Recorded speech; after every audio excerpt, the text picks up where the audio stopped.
Hello again, thanks for joining. Well, wouldn't you guess, it's another Fleischmann locomotive on this channel. You know, I love the old Fleischmann HO range. This one is number 4140 and it represents a class 24 steam locomotive from Deutsche Bundesbahn. I'm usually really impressed with Fleischmann stuff and I've got quite a few in my collection.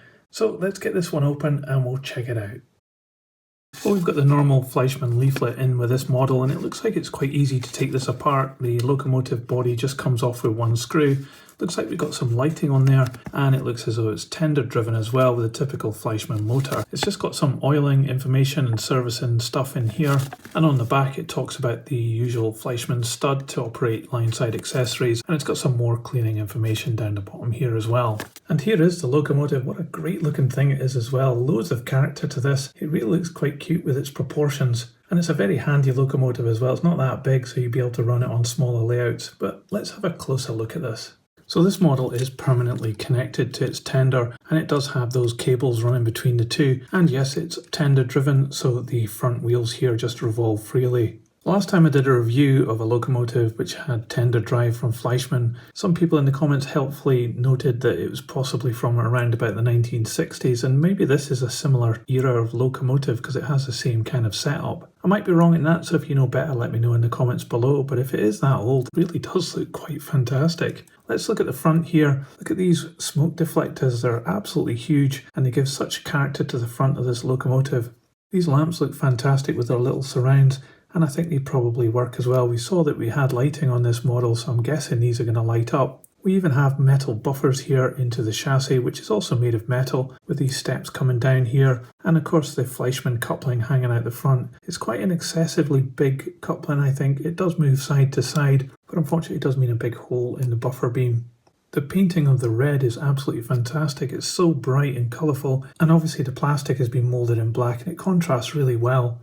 You can see the number 24074 on the front there, very clear, and it looks like we might have another light up here, which I hope might illuminate as well on top of the smoke box door, which itself has a lot of detail and nice little pipework around it. As we start to look down the side, the smoke deflectors have got some rivet details on them, but look at the amount of detail on the boiler moulding. All this pipework has been added into the main moulding and it really does look absolutely fantastic. There's so much detail to enjoy there, and at the top we have 3 domes and the chimney which is offset back a little bit from the front of the locomotive. There is the slightest of moulding marks across the top, something I don't particularly like seeing, but it's not too bad on this model. I guess it's disguised just by the sheer amount of stuff that's on top of this boiler. There's no detail like checkerboard or anything on the running plate, it's just a flat piece of plastic, and the edges have been picked out in red, which is really nice. Got this tank here as well, and this pipe moulded in here as well, which is very fine. As we move to the cab area, there's some great printing there. I love how it's been picked out there in white on also the red area and also on the black. It's very easy to read, very clear. We even have an overhead flash up here by the window. And talking to the windows, it's flush fit glazing. You even have these handrails at the back here which are very fine, and there's some detail inside the cab as well. You can see there on the firebox. It looks quite good.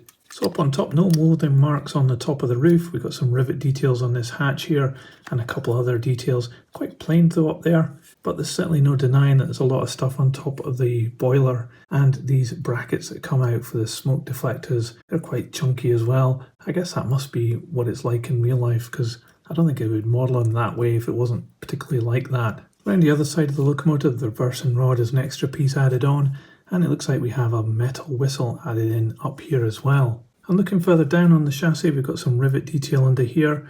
The piston, as usual, is just made of plastic, but it does look quite detailed. It's got a lot of nice little pieces on it. But the valve gear is all metal, and it has those red inserts which have been done really well, and it moves really good as well. I'm really impressed with that. There's even some details back here, some more rivet details, and we have brakes in line with the wheel treads as well. On this model, unusually, we have a plastic front pony truck. Usually these are made of metal, but it seems to be plastic in this one. But we have a nice wheel there with a red insert, and these wheels as well with the red inserts look really good too. Underneath, okay, I've got it upside down here, but you can see Fleischmann, made in Germany. Just a little bit of damage there on the handrail, which is a shame. It looks as though it's had a little bash in the past and it's just split. I don't know if you can see that there, but that's a bit unfortunate. I'll just have to push that back in. I'll do that carefully off camera in case I break it. So looking at the tender, we've got some really fine printing here. You can barely read that with the naked eye. And we have some rivet detail down the side of the tender. Up top, it's not a bad representation of coal, and I actually like how it's been modelled with a bit of overspill down here and also over on this side. That's quite a neat little touch. And there's also rivet detail up here, and the hatch is picked out really nicely too. We've even got detail here on the front of the tender as well with some coal there. Not too keen on the drawbar, it's quite shiny, it could have been a dulled piece of metal. And of course the cables running between the two are really noticeable. But I do like these ladders here. They're plastic at this end, but at the back we've got metal ladders on each side which look really cool. Looks as though we also have lighting, and the number again is printed really nicely and clear. Down in the red area, this has got a lot of rivet detail, and I like the axle boxes and springs, they look really good. And we also have the same kind of coupling out the back, which I think spoils it a little bit on the buffer beam, but that's not too bad at all, and we've got metal buffers as well. Underneath you can see the motor here. Looks like we have all three axles driven, and we have traction tyres on all of them, so it must be picking up from the front, sending it back with the little cable, and then the drive is all here at the back. One of the other things I can notice on the locomotive though, just noticeable underneath the boiler there is a little screw or something, or it might be the holder for the light bulb, but you can see that in there, which is a bit of a shame. But I think if you took this apart and just painted that black, it would really help this locomotive quite a lot. The last time I had one of these type of locomotives, I put it onto the test track and it didn't run that well, and a lot of people pointed out that maybe I should have serviced it before just firing some power onto it. So I'll take the tender apart and we'll have a look at the motor and see what we've got inside.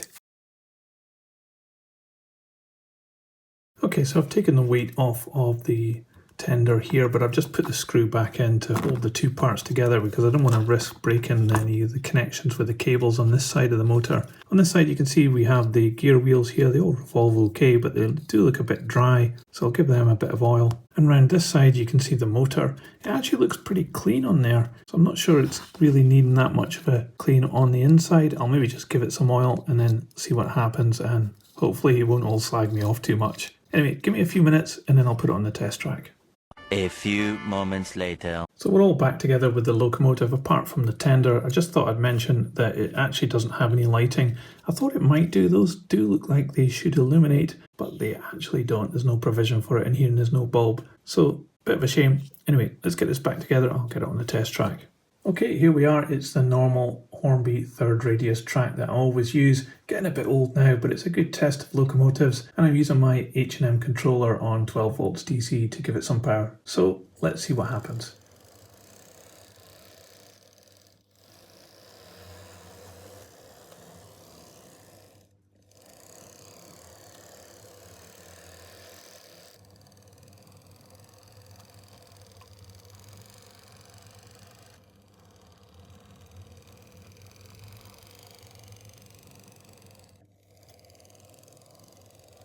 Well, it's a great little runner there, and also pretty quiet. I like how it can go along at a really slow speed. I did actually give it a lot of power to just see how it would run, and it doesn't run brilliantly at fast speeds. But then I think this locomotive would be best suited to run at a slower speed anyway, and it has no problems doing that. I noticed at the front the light at the top of the boiler does actually work, but the other two don't. I think that's just by design, unfortunately. But at least it works, and I think this is probably ripe for an LED upgrade as well. So it's a great result, it works brilliantly, but let's put it on the scales and we'll see how much it weighs. So this model weighs 333 grams. So Fleischmann's model of the Class 24 from the Deutsche Bundesbahn, I think it's a really great little model. You don't need a huge layout to run this model, it's quite a small and compact steam locomotive, but it has some great looks and tons of detail on such a small thing. It runs absolutely perfectly as well. Sometimes I'm not a big fan of tender drives, but this one actually seems to work really well, and it's allowed the model to have space underneath the boiler, so it looks a bit more prototypical. That space does actually show a few bits and pieces that maybe you don't want to see, so I think maybe opening this up and painting those black would really help. And also I don't like the cable between the locomotive and the tender, nor the drawbar as well, which I think is a bit bright. But all of this could be solved with a little bit of paint and touch up here and there, and then I think this would be a fantastic little model. I love that it's got detail inside the cab as well. You can put a couple of figures in there, driver and fireman. It would really bring it to life. And although one of my pet peeves is steam locomotives with massive big couplings at the front, which this one has, which you can't really remove that easily, aside from that, this has brilliant looks. and I think it's a wonderful little steam locomotive. But what do you think? Let me know in the comments below your thoughts on this locomotive, and if you liked this video, please give it a thumbs up, it really helps this channel. I'm going to put this on the turntable so you can see all the way around. Thanks for checking this out with me. I hope I didn't make any mistakes, let me know if I did, and I'll see you on my next video. So model trains, model worlds, choo-choo, model trains, in tiny worlds, choo-choo, model trains, tiny trains, model worlds, choo-choo, model trains, in tiny worlds, choo-choo.